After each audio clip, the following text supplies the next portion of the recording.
If you love Baltimore sports, you'll love WNST.net. Rookie show, and a lot of the rookies, they get off the mic and then they're not used to it. Hey, you know, and then you can't hear them, man. Right. It's a radio show. Talk into the microphone. Love the mic. Make love to the mic. The mic is your friend. That's why they were there. They're athletes, though. They're not. They're not radio show hosts or TV or radio personalities like yourself. Football players love to be on the radio, though. I've learned that over 15 years. Everybody love to be on Twitter.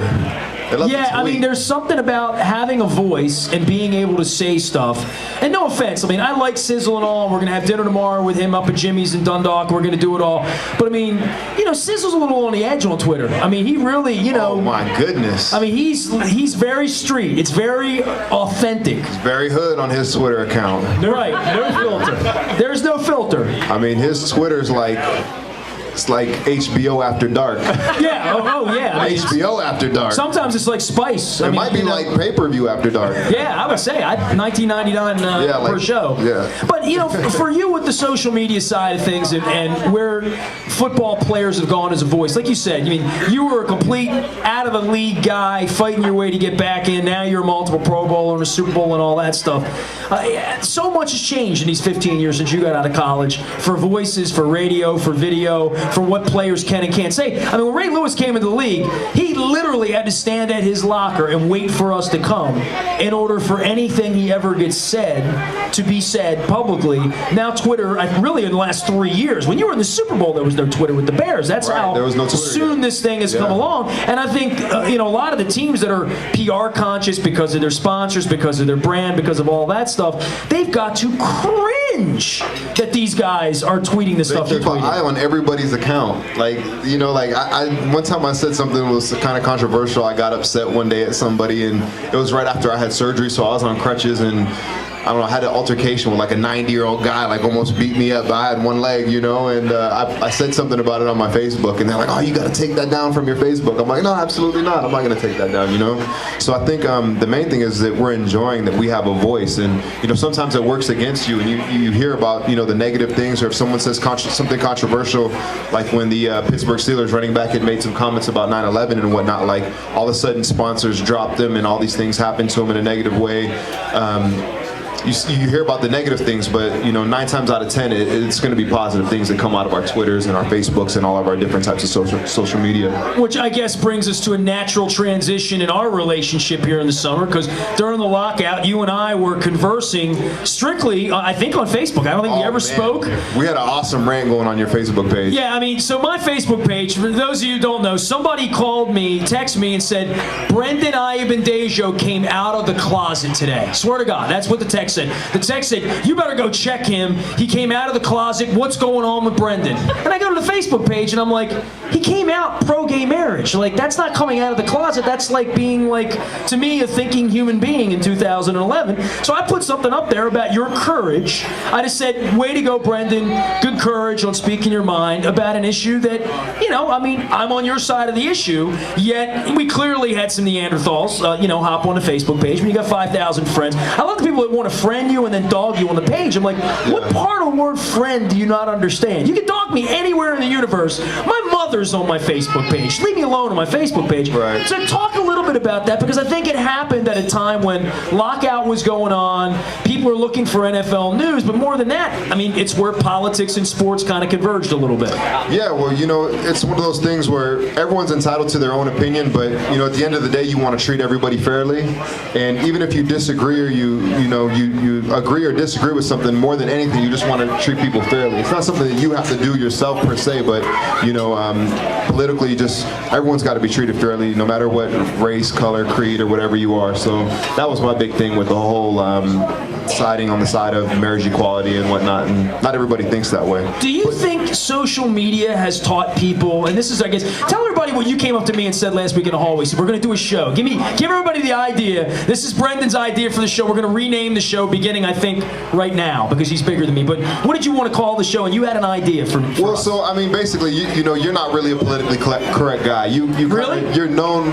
I mean, you're known as an opinionated guy. Correct. And you're not really a PC guy, but you're an opinionated guy, and you're always going to voice your opinion, and sometimes it's overbearing and whatever it is, but it's yours, and you always own it. And I'm a guy that's more a little, politically correct and more tries to stay, in check with the mainstream. I guess maybe not a little bit. Dude, I don't think so at all. In the future, though, it will be. Right now, it kind of seems odd. Like, like in the 1700s, they're like, oh, there's not going to be slavery. Like, come on. Like now, everybody's like, oh, like how could there ever be slavery? So, in like 10 or 15 years, we're going to look back and we're going to be like, man, how come gay people couldn't get married? We'll look back in 10 or 15 years and be like, wow, that's really strange. In the 1920s, people couldn't drink. I mean, in the 1960s, like my parents are interracial. Like, my parents couldn't get married. You know what I'm saying? So it's some crazy things. We couldn't, black people and white people couldn't drink from the same drinking fountain or ride on a bus or, I couldn't be sitting next to my boy Zibby right now. Right on. So, or we could, certain leagues. Every league actually didn't have, there was black leagues and there was white leagues and whatever, But now that's I've like, been to the Negro Baseball Hall of Fame several times. Yeah. So now you're like, seriously? So like, I just try to think ahead of the curve, Like I try to think,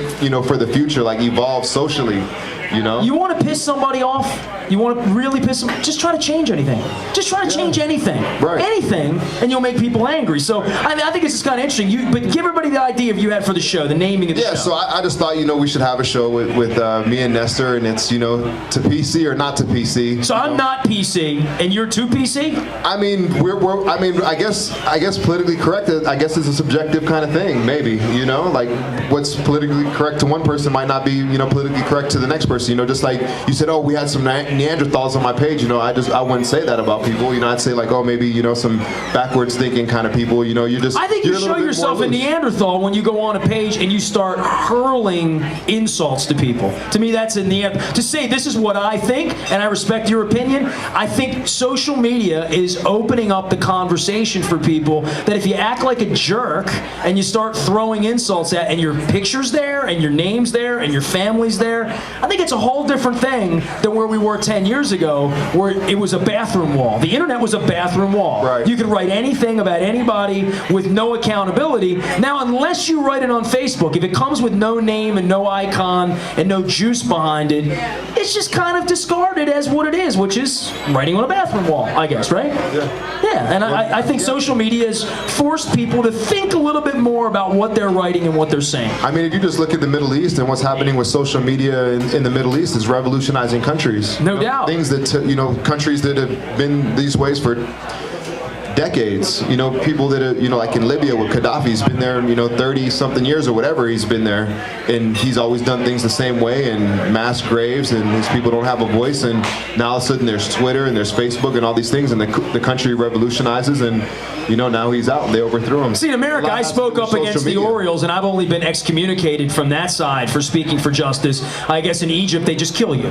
That's what they do there. That's just, if you speak out against the government or in Iraq, you get killed. Yeah, it happens. And it's not a free world, but everybody's born and created equal. We're all equal, but we kind of take that for granted, and that's what 9/11 showed us, that we're not going to let people bully us.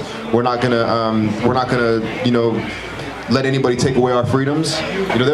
Yesterday people were like kind of on guard, like, oh my God, what's going to happen? It's the 10-year anniversary, but I was rejoicing, like, look how different the world is now. You don't have to worry about people hijacking planes. Security and all these different things are going on to make sure that they don't happen. But we're changing the world, and we're not going to let those things happen. It's not going to fly. I just think we just did our first PC or not to PC. I think we did. I think that was our first segment. Good. Give it up for Brendon. We're going to step out, take a break, and we come back. Introduce these two gentlemen here, and then we'll get to them. We'll tease it a little bit. That's what we call teasing. Joining us is pro boxer and part-time football player Tommy Zibikowski. He's going to respond to that? I'm being sarcastic. I'm being not PC right now. I call him Mr. Zibikowski. Everybody knows and loves Zibby. He's an amazing athlete, and he's a great teammate. And when I'm not trying to steal football tips from him, I'm trying to steal boxing tips. Fair enough. Yeah. And then now we got Jason Phillips to my right. He's a linebacker as well. He's a linebacker, plays defense as well. So we got three defensive guys up here. So I think we're going to try not to be Neanderthals up here. The offensive guys are known as being like the cerebral, smart guys, and the defensive guys were known as being like more the bullies, more like bullies and more the hunting type. So Jason Phillips, Tommy Zibikowski. We'll step back, take a break. We'll get more. Brendon Ayanbadejo, we're live at High Tops. If you love Baltimore sports, you'll love WNST.net.